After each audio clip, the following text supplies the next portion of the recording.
ही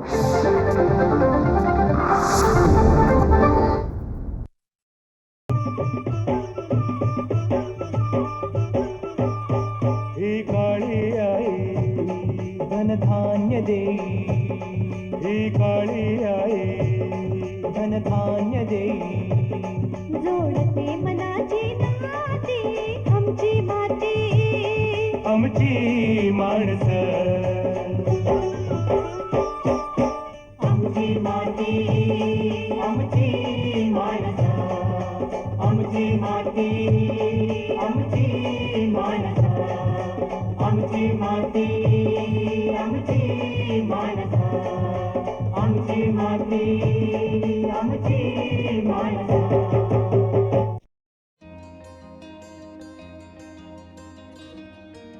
नमस्कार शेतकरी बंधू आणि भगिनींनो, आमची माती आमची माणसं या कार्यक्रमात आपल्या सगळ्यांचं खूप मनपूर्वक स्वागत आहे. मंडळी, रब्बी हंगाम हा एक महत्त्वाचा हंगाम आहे. महाराष्ट्रात या हंगामामध्ये वेगवेगळी विविध प्रकारची चारा पिकंही घेतली जातात. ज्वारी, मका, ओट, लसूण घास, बरसीम अशी ही चारा पिकं. आता उत्पादन हे चांगलं दर्जेदार यायचं तर मग त्यांचं रोग आणि कीड यापासून संरक्षण होणं फार गरजेचं आहे. आज आपण या चारा पिकांवरील कीड व्यवस्थापन हे कसं करायचं जाणून घेऊया. आजचा विषय आहे रब्बी हंगामातील चारा पिकांचं कीड व्यवस्थापन. आणि याविषयी सविस्तर माहिती देण्यासाठी आज आम्ही स्टुडिओमध्ये आमंत्रित केलंय डॉक्टर संदीप लांडगे यांना. कृषी कीटक शास्त्रज्ञ, चारा पिके संशोधन प्रकल्प, महात्मा फुले कृषी विद्यापीठ, राहुरी, जिल्हा अहमदनगर.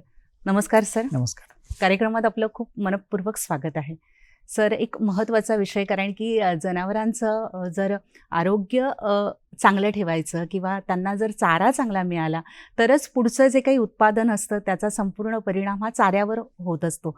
तर चारा हा एक महत्त्वाचा विषय आणि किडींपासून त्याचं व्यवस्थापन होणंही महत्त्वाचं आहे. तर या विषयाचं महत्त्व आपण काय सांगाल? शेतकरी बंधूंनो, चारा पिकाच्या बाबतीत जर बघितलं तर आता उन्हाळी हंगाम येणार आहे आणि पावसाळी हंगाम किंवा खरीप हंगाम आता संपलेला आहे. आणि खरीप हंगामात मुबलक प्रमाणात हिरवा चारा असतो आणि आता रब्बी हंगाम चालू झालेला असल्याकारणानं थंडी वाढते आणि हिरवा चाऱ्याची कमतरता सगळीकडेच भासते. आणि ह्या तापमान कमी असल्याकारणानं बऱ्याच वेळा आपल्याला मुबलक हिरवा चारा, दर्जेदार हिरवा चारा मिळत नाही. आणि जो काही हिरवा चारा आपल्याला मिळणार आहे किंवा जनावरांना आपण जो चारा घालणार आहे त्याच्यात एकदल आणि द्विदल अशा दोन्ही प्रकारचं आपल्याला कॉम्बिनेशन करावं लागतं. कारण बऱ्याच वेळा काय होतं की आपण जेवणामध्ये ज्या प्रकारे भात आणि त्याच्यावर डाळ घेतो, म्हणजे भात एकदल आणि डाळ द्विदल, त्याचप्रमाणे जनावरांच्या चाऱ्यामध्ये सुद्धा तुम्हाला एकदल आणि द्विदल असा जर चारा तुम्ही केला तर ते संतुलित आहार त्यांना मिळतो आणि त्या जनावराचं जे आरोग्य आणि पोषण चांगल्या प्रकारे होतं आणि साहजिकच त्याचं दूध पण त्यापासून चांगलं मिळणार आहे. आणि शेतकरी बांधवांना सांगायचं एक महत्त्वाची गोष्ट अशी आहे की केंद्रीय कीटकनाशक मंडळ ही जी आणि नोंदणी समिती ही एक केंद्र सरकारची स्थापित संस्था आहे. आणि ह्या संस्थेच्या मार्गदर्शक तत्वानुसार आपल्याला जे वेगवेगळे कीटकनाशक आहेत त्या चारा पिकाच्या बाबतीत जर बघितलं त्यावरती सगळ्या जे केमिकल औषधं आहेत या सगळ्या औषधांच्या बाबतीत बघितलं तरी चारा पिकाच्या बाबतीत याला सगळ्याला बंदी आहे. कोणतेही केमिकल आपण चारा पिकामध्ये वापरू शकत नाही. कारणही तसंच आहे. कारण चारा पिकामध्ये जर बघितलं तर त्याचं जे कीटकनाशकाचा अंश आहे तो त्या जनावराच्या शरीरावर तर विपरीत परिणाम होतोच, पण साहजिकच ते दुधामध्ये त्याचा सुद्धा जो अंश आहे तो पर्क्युलेट होतो आणि साहजिकच ते जे दूध आपण डायरेक्ट वापरणार आहे त्या दुधाचा जो अंश आहे त्याचा विपरीत परिणाम प्रत्येकावरच होतो. म्हणून स्पेशली ते दुधामुळं बऱ्याच वेळा आपण ते चारा पिकाच्या बाबतीत जर बघितलं तर जे वेगवेगळे कीटकनाशकं आहेत किंवा केमिकल इन्सेक्टिसाईड आहेत त्याच्यावर बंदी आहे किंवा ते बॅन आहेत. म्हणून आपण ती थोडीशी काळजी घ्यायची की केमिकल कीटकनाशकं न वापरता आपण वनस्पती आधारित किंवा जैविक कीटकनाशकं त्यांचा जेवढा वापर करता येईल आणि आपल्याला त्यानुसार पर्यावरणाची सुद्धा जे इकोसिस्टीम आहे त्याचंसुद्धा संतुलन आपल्याला राखता येणार आहे. आणि या प्रकारे जर बघितलं की आपल्याला जे आपले जनावर आहेत त्यांना चांगला पोषक आणि संतुलित आहार पण आपण त्या निमित्तानं पुरवणार आहोत. महाराष्ट्रातली प्रमुख चारा पिकं जर सांगायची झाली सर तर ती कोणती आहेत आणि त्यावर साधारणतः कोणकोणत्या कीड पडतात? महाराष्ट्रामध्ये जर बघितलं तर शेतकरी बंधू वेगवेगळ्या प्रकारची चारा पिकं घेतात, पण साधारणतः आपल्याकडे जे प्रामुख्यानं जे चारा पिकं घेतली जातात त्यामध्ये मका हे महत्त्वाचं चारा पीक आहे. त्यानंतर दुसरं ज्वारी हे सुद्धा एक महत्त्वाचं चारा पीक आहे.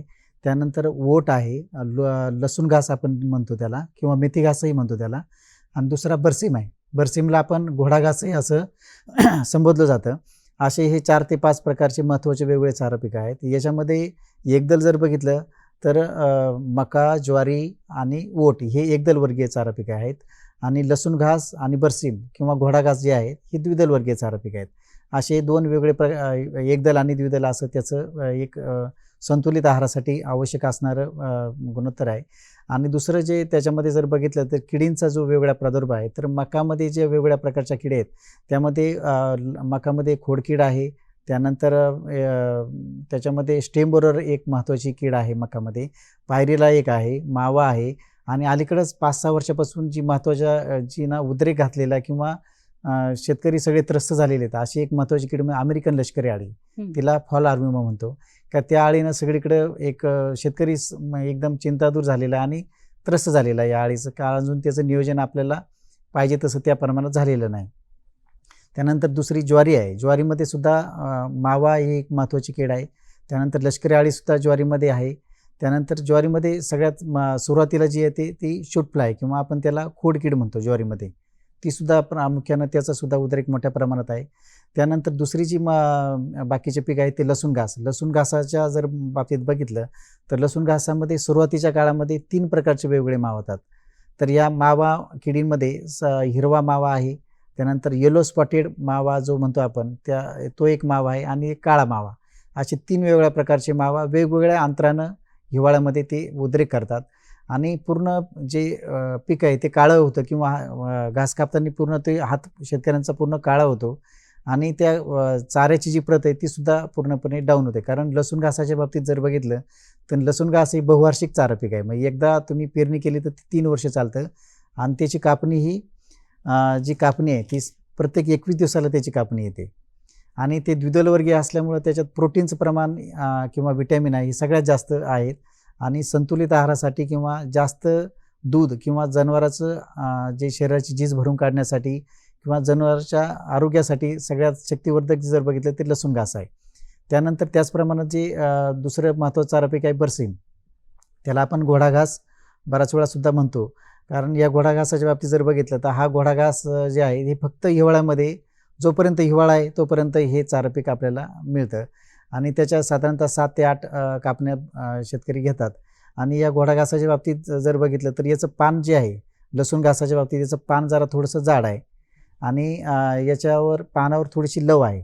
लव असल्याकारणानं महत्त्वाच्या किडी आणि रोगाचं जे आपल्याकडं जे प्रमाण आहे, बाकीच्या भारतामध्ये वेगळ्या ठिकाणी येतं त्याच्यावर किडी जास्त प्रमाणात, पण महाराष्ट्रामध्ये किडींचं प्रमाण कमी. याच्यामध्ये फक्त प्रमुख किडींमध्ये मावा ही कीड महत्त्वाची आहे, आणि तिचं जे नियोजन आहे ते आपण त्याप्रमाणे घेणार आहोत. बरं, आता आपण उल्लेख केला की अमेरिकन लष्करी अळी, तर आपण मका पिकापासून सुरुवात करूया. मका पिकाचा जो चारा आहे त्यावर लष्करी अळीचा प्रादुर्भाव झाला आहे, हे ओळखायचं कसं, प्रादुर्भाव होतो कसा, आणि त्यावर उपाय काय? मका पिकाच्या बाबतीत जर बघितलं तर मका पीक अलीकडच्या काळात असं पीक आहे की मका पिकावर पूर्वी कोणतीही शेतकरी कसली फवारणी घेत नव्हते, म्हणजे कोणत्याही फवारणीची गरज पडत नव्हती. परंतु साधारणतः 2018 पासून त्याच्यावर अमेरिकन लष्करी अळी, त्याला स्पोडोप्टेरा फ्युचिपर्डा या नावानं ती अळी आहे, आणि त्याला फॉल आर्मीवम असं म्हणतात. फॉल आर्मीवम म्हणजे ते फॉल म्हणजे पूर्ण ते पीक त्याचं नायनाट होतं म्हणून त्याला ते फॉल नाव आलेलं आहे. आणि मकाच्या बाबतीत जर बघितलं तर मका पीक आजकाल लोक वेगवेगळ्या हंगामामध्ये, म्हणजे 3ही हंगामामध्ये मकाचं पीक घेतलं जातं, आणि 3ही हंगामामध्ये घेतल्यानंतर ही जी कीड आहे हिचं हिचं जीवनचक्र वर्षभर चालू राहतं, आणि त्या पिढ्या तिच्या सारख्या होत राहतात, म्हणून तिच्या त्या पिढ्या ब्रेक होत नाहीत. त्या किडीला वर्षभर अन्न मिळतं, म्हणून ही कीड जास्त महत्त्वाची आहे. आणि मकामध्ये आजकाल जर बघितलं तर बहुतेक शेतकरी आजकाल मका जे चारा पीक आहे ते सायलेज किंवा मुरघास बनवण्यासाठी जो शेतकऱ्यांचा उग आहे तो सुद्धा मोठ्या प्रमाणात वाढत चाललेला आहे, आणि बराच वेळा शेतकऱ्यांना त्या किडीची ओळख नसते किंवा माहिती नसते, त्यामुळे थोड्याशा अडचणी येतात, किंवा ते जे वेगवेगळे केमिकल वापरल्यामुळं ते कीटकनाशकाचे अंशसुद्धा त्याच्यामध्ये राहण्याची शक्यता नाकारता येत नाही. म्हणून ह्या किडीची आपण ओळख जर बघितली तर या किडीचा जो पतंग आहे तो जरा करड्या तपकिरी रंगाचा पतंग असतो. त्याचे आतले जे पंख असतात ते पांढरे असतात आणि वरचं जी पंखाची जोडी असते ती तपकिरी करड्या रंगाची आणि त्याच्यावर एक पांढऱ्या कलरचा स्पॉट असतो. त्याच्यामध्ये नर आणि मादी हे दिसायला थोडेसे वेगवेगळे असतात. हा पतंग जो आहे जो अंडी घालण्याची याची जी पद्धत आहे साधारणतः 200 ते 300 अंडी एका वेळी तो घालतो आणि जीवनचक्रात साधारणतः 2000 तो अंडी एका वेळी घालू शकतो. त्यानंतर या पतंगाचं जर वैशिष्ट्य बघितलं तर एका रात्री 100 किलोमीटरपर्यंत त्याची प्रवास करण्याची क्षमता आहे आणि एवढी प्रचंड ताकदवान त्याची जी क्षमता असल्याकारणानं त्याचा प्रसार हा अतिशय जलद गतीनं पूर्ण भारतामध्ये किंवा महाराष्ट्रामध्ये त्याचा झालेला आहे. आणि या किडीचं जी अंडी जी दिलेली आहेत ही अंड्याची उबन क्षमता जी बघितली तर 3 ते 4 दिवसात ही अंडी उबतात आणि जे केसाळ आवरणात ती अंडी असतात 200-300 थरावथर आणि ही अंडी उबल्यानंतर याच्यावरून आळ्या येतात. ह्या आळीमध्ये सुद्धा 6 वेगवेगळ्या अवस्था असतात. बरं.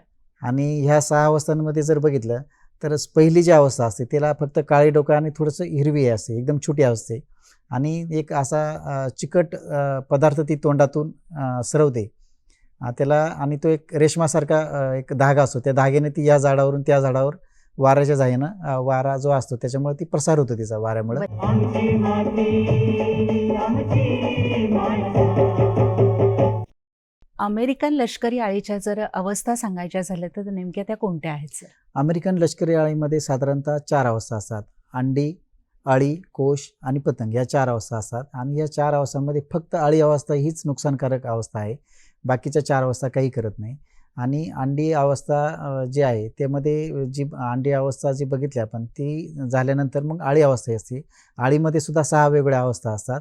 पहिली अवस्था जी फक्त स्क्रॅपिंग करते, त्याचं जे क्लोरोफिल आहे ते असं खरवडते आणि त्याला पांढरे चट्टे किंवा पॅच दिसतात आणि बाकीच्या ज्या अवस्था असतात त्या पोंग्यामध्ये जाऊन अन्न खातात. म्हणजे हिचं नियोजन करताना सुद्धा आपल्याला महत्त्वाचं लक्षात आहे फक्त कोवळा पोंगा आहे त्या कोवळ्या पोंग्याच्या आतमध्ये ही अळी असते आणि आपल्या त्या पोंग्यामध्ये फक्त विष्ठा दिसते, अळी दिसत नाही.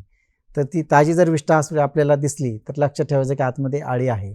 आणि या अळीच्या डोक्यावर असा उलटा वाय आकाराचा एक आकार असतो, उलटा वाय आणि मागे सगळ्यात पाठीमागच्या 4 चौकोनी अशा एका रेषेमध्ये 4 चौकोनी ठिपके जे असतात ते 4 चौकोनी ठिपके असतात आणि दोन्ही साईडला 3 पांढऱ्या रेषा असतात. ही अळीची ओळख झाली. आणि या अळीच्या नियोजन जर आपल्याला चांगल्या प्रकारे करायचं असेल तर त्याच्यामध्ये सुद्धा जी मशागतीय पद्धत आहे त्याच्यामध्ये आपण जी शेत नांगरणार आहे तर खोल नांगरट करायची आणि दिवसा करायची. म्हणजे त्याच्या वेगवेगळ्या अवस्था ज्या असतात त्या आपल्याला पक्षी वेचून खातील किंवा उन्हानं मरतील. त्यानंतर त्याच्यामध्ये जी दुसरी आहे त्या पक्षी थांबे वापरायचे कारण पहिल्या 1 महिन्यापर्यंत ते पिकाची हाईट काही जास्त नसते आणि पक्षी थांबे लावताना ते पक्षी थांबे त्या पिकापेक्षा 1 फूट जास्त उंचीचे असणं गरजेचं आहे. म्हणजे पक्ष्यांना बसून ते निरीक्षण करता येईल, आळ्या टिपता येतील. त्यानंतर याच्यामध्ये दुसऱ्या बघितलं तर त्याच्यामध्ये इंटरक्रॉपिंग किंवा मिक्स क्रॉपिंगसुद्धा आपण वेगवेगळे पिकंसुद्धा मक्यामध्ये दुसरे पिकं घ्यायचे, तूर, मूग, चवळी असे वेगवेगळे त्याच्या एक ओळ मक्याची, दुसऱ्या 2 ओळी याच्या अशा प्रमाणात आपल्याला त्याचे मिक्स क्रॉपिंगसुद्धा करायचं आहे. त्यानंतर याच्यामध्ये अजून जर बघितलं तर प्रकाश सापळे एक महत्त्वाचा असतो. एकरी 1 या प्रमाणात जर आपण प्रकाश सापळा वापरला तर त्याचंसुद्धा चांगल्या प्रकारे नियोजन झालेलं दिसून येतं. त्यानंतर एकरी 4 ते 5 कामगंध सापळेसुद्धा वापरणं अतिशय गरजेचं आहे.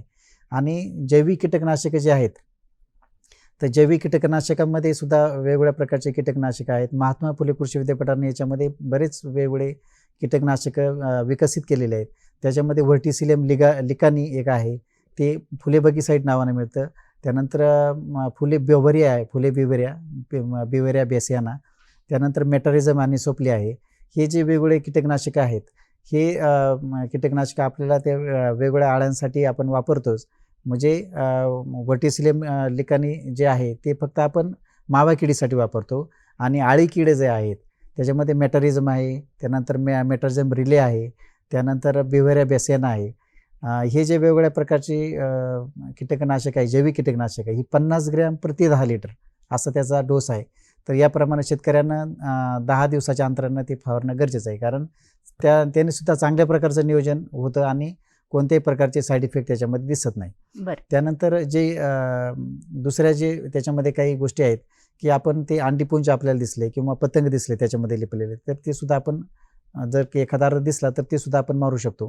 किंवा त्याच्यामध्ये जे केंद्रीय कीटकनाशक मंडळाने म्हणजे जे तुम्हाला कोणत्याही किडीचं व्यवस्थापन करायचं आहे, एकात्मिक व्यवस्थापनामध्ये शेवटचा जो पर्याय असतो तो केमिकल इन्सेक्टिसाईडचा असतो किंवा त्या रासायनिक कीटकनाशक असतात.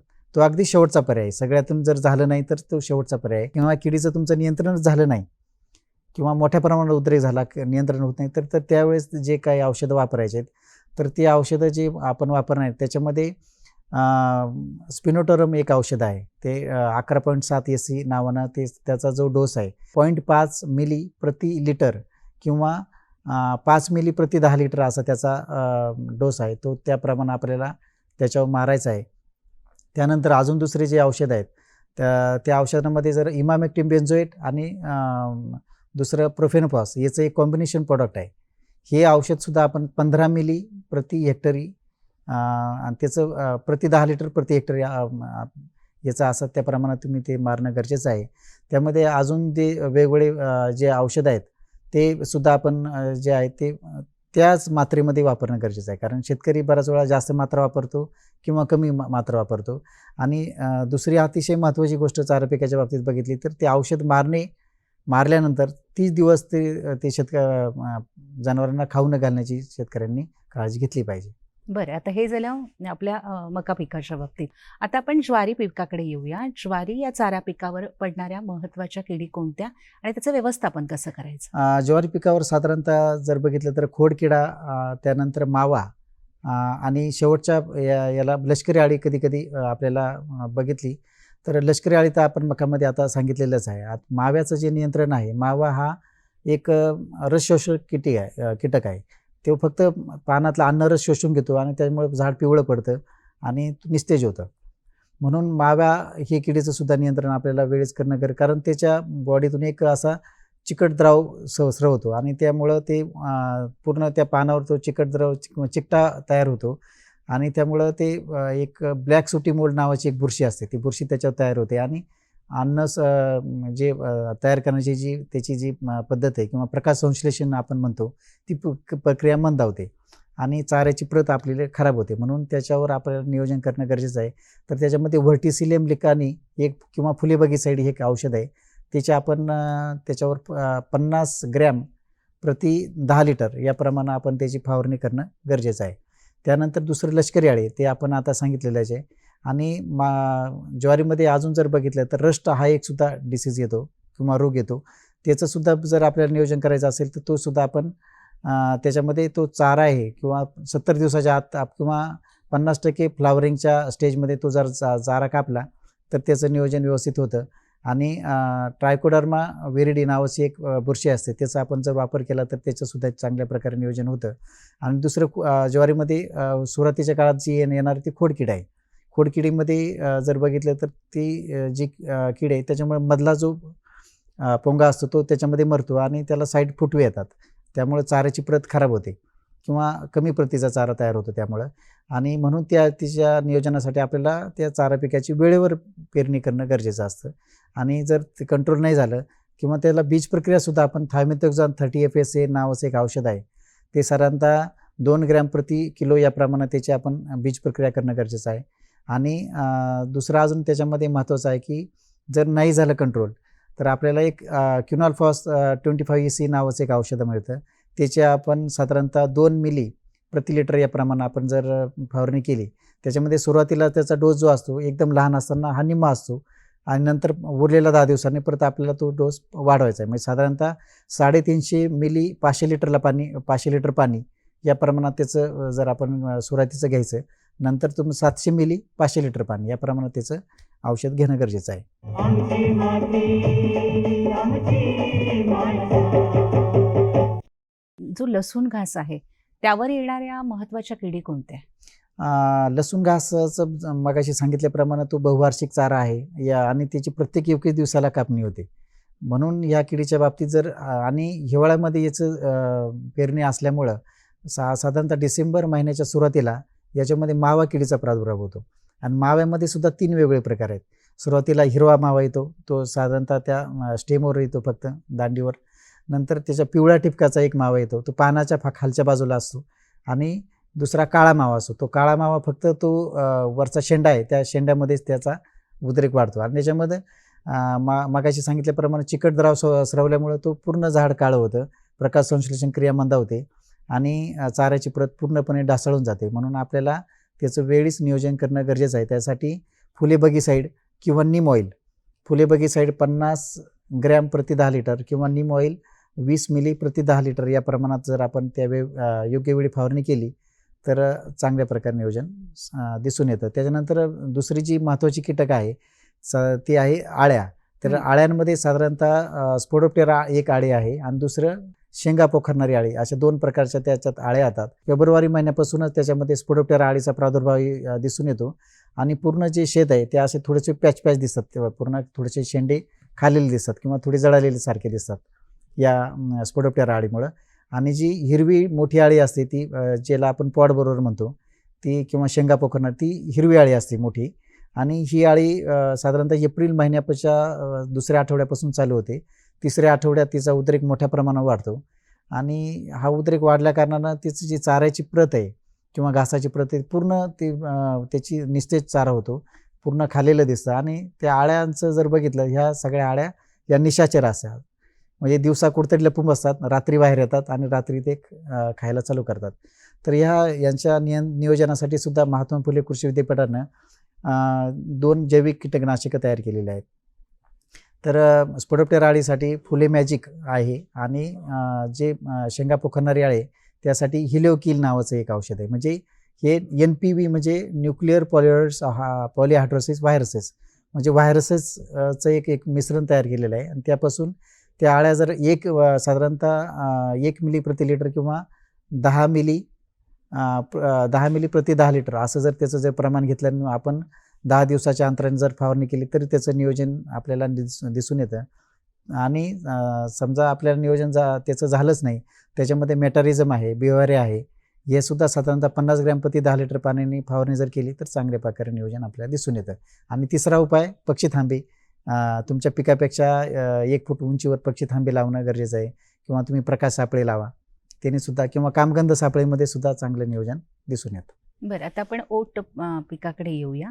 यावर जो मावा कीड येते तर तिचं नुकसान हे कितपत असतं आणि उपाय काय? 1 महिन्याचं ओट पीक झाल्यानंतर त्याच्यावर मावा कीड येते. मग ते ओटाचं जर बघितलं तर एक लुसलुशीत आणि मऊ रसाळ असं त्याचं खोडसुद्धा रसाळ असं, पालासुद्धा हिरवा आणि रुचकर, सेम गव्हासारखं ते दिसणारं असं एक पीक आहे, फक्त गव्हापेक्षा थोडं उंच वाढतं. आणि ते त्यातला जो अन्नरस आहे ते पूर्ण शोषून घेतो आणि जे पीक आहे निस्तेज आणि पिवळं पडतं आणि पूर्ण काळचं झाल्यामुळं त्याची प्रकाश संश्लेषणची क्रिया पण मंदावते आणि चाऱ्याची प्रत साधारणतः खराब होते. म्हणून आपल्याला त्याचं जर नियोजन करायचं असेल तर व्हर्टिसिलियम लिकानी किंवा त्याला फुलेबगीसाईड जे विद्यापीठानं विकसित केलेलं आहे त्याचं 50 ग्रॅम प्रति 10 लिटर या प्रमाणात 10 दिवसाच्या अंतराने जर फवारणी केल्या तर त्याचं चांगल्या प्रकारे त्याचं नियंत्रण झालेलं दिसून येतं. बरसीम चारा पीक आहे, तर त्याचं नियोजन कसं करायचं त्यावर पडणाऱ्या किडीचं? बरसीम हे जे चारा पीक आहे त्याला आपण घोडाघासही म्हणतो, फक्त हिवाळ्यात येणारं हे चारा पीक आहे. याच्यामध्ये फक्त मावा या एकमेव कीड आपल्याकडे आढळून येते. बाकीच्या महाराष्ट्राच्या बाहेरील राज्यामध्ये येतात, पण आपल्याकडे फक्त मावा कीड याच्यामध्ये दिसते. आणि त्याचे प्रादुर्भाव किती आहे त्या प्रमाणात आपल्याला निर्णय घ्यायचा आहे. प्रादुर्भाव जे जास्त असेल तरच आपल्याला व्हर्टिसिलियम लिकानी किंवा नीम ऑइल यांची फवारणी आधी सांगितल्याप्रमाणे करायची आहे. बरं, आणि या चारा पिकांवर फवारणी करताना शेतकरी बांधवांनी नेमकी काय काळजी घ्यायची? तर हा अतिशय महत्त्वाचा प्रश्न आहे की फवारणी करताना काळजी जी आहे, कारण बऱ्याच वेळा ते किडी जे आहेत त्या निशाचर आहेत. म्हणून निशाचर किडींच्या बाबतीत जर बघितलं तर त्याच्यावर जी फवारणी करताना तुम्ही संध्याकाळी जर फवारणी केली तर त्याचे अतिशय उत्तम आपल्याला रिझल्ट दिसतो. कारण त्याचा फवारणीचा टाईम आणि त्या किडीचा त्या दोन्हीचा कॉन्टॅक्ट हावर जेवढा कमी होईल तेवढा तुम्हाला त्या किडीचं चांगल्या प्रमाणात नियोजन होताना दिसेल. किंवा मका जर पीक असेल, मका पिकाच्या बाबतीत लष्करी अळी फक्त त्याच्यामधली गाभ्यामध्ये असते. म्हणून शेतकऱ्यांनी तो नोझल धरताना एकदम मध्ये सेंटरला वरती धरायचा आहे आणि फक्त त्या गाभ्यामध्येच औषध जाईल एवढं बघणं, कारण बाकीचं जे तुम्ही औषध मारणार आहे ते सगळं वेस्टेज होणार आहे. आणि फवारणी करताना शेतकऱ्यांनी एक प्रोटेक्टिव्ह मेजर ग्लोव्ज घालणं गरजेचं आहे. एक कोट मिळतो तो कोट घालणं गरजेचं आहे. किंवा जे कीटकनाशक आहे त्याच्यामध्ये हात घालण्याची गरज नाही, हात घालायचे नाही, काडीनं वगैरे ढवळायचे आहेत. आणि कीटकनाशकांच्या ज्या मात्रा आहेत त्या संतुलित मात्रेप्रमाणेच शेतकऱ्यांनी फवारणी करायची आहे. कारण मात्रा कमी जास्त जर झाल्या तर तुमचा मला जो रिझल्ट आहे तो मिळणार नाही. आणि शक्यतो फवारणी करताना संध्याकाळी किंवा एकदम सकाळी या 2 वेळेतच जर तुमची फवारणी झाली तर तुम्हाला चांगल्या प्रकारे त्याच्यात नियोजन झालेलं दिसून येतं. कारण बऱ्याच वेळा तुम्ही जे फवारणी करता ते दुधामध्ये घालता. दूध त्याच्यामध्ये हे जे असं आहे की ते लिपोफिलिक नेचर आहे त्याचं, म्हणजे दुधाचे जे अंश आहे ते लगेच कीटकनाशकमध्ये येतात ते. म्हणून बऱ्याच वेळा जे तुम्ही जी फवारणी करता किंवा केमिकल इन्सेक्टिसाईड मारतात त्याची मारण्याचा कालावधी आणि जनावरांचा जो तुम्ही ती फिडिंग करणार आहे या दोन्हीमध्ये साधारणतः 30 दिवसापेक्षा जास्त कार्यकाळ असणं गरजेचं आहे. म्हणून शेतकऱ्यांनी ती काळजी घेणं गरजेचं आहे की तुम्हाला तेवढा जो टाईम आहे तो टाईम तुम्हाला 30 दिवसापेक्षा जास्त मिळेल, ही शेतकऱ्यांना काळजी घेणं गरजेचं आहे. बरं, आता जाता जाता आपण शेतकरी बांधवांना काय संदेश देणार आहात? शेतकरी बंधूंना चारा पिकाच्या बाबतीत जे केंद्रीय कीटकनाशक मंडळानं कोणत्याही केमिकलची फवारणी त्याच्यावर सांगितलेली नाही किंवा ती बंदी घातलेली आहे. म्हणून जास्तीत जास्त शेतकऱ्यांनी जे कीटकनाशकं वापरायचे ते जैविक कीटकनाशकं किंवा वनस्पतीजन्य कीटकनाशकं वापरणं गरजेचं आहे. आणि ते प्रादुर्भाव येण्याच्या थोडंसं आर्थिक नुकसान पातळी बघून वेळीच मारणं गरजेचं आहे. आणि बऱ्याच वेळा शेतकरी आजकाल मुरघास पण जास्त वाढवतात, म्हणून तो मुरघास करताना सुद्धा शेतकऱ्यांनी ते कीटकनाशक 30 दिवसाआधी मारलेलं आहे का नाही ते सुद्धा आधी बघणं गरजेचं आहे. आणि शक्यतो फवारणी ही संध्याकाळी करावी, म्हणजे तुम्हाला चांगल्या प्रकारे तुम्हाला त्या किडीचं नियोजन झालेलं दिसून येईल. नक्कीच आपण एकूणच दिलेली माहिती आणि सूचना हे शेतकरी बांधव लक्षात घेतील आणि चारा पिकाचं त्यांचं कीड नियोजन आहे ते व्यवस्थित करतील अशी आपण आशा बाळगूया. आज आपण खूप छान पद्धतीने सविस्तर माहिती दिलीत, त्याबद्दल आपले मनःपूर्वक आभार. धन्यवाद.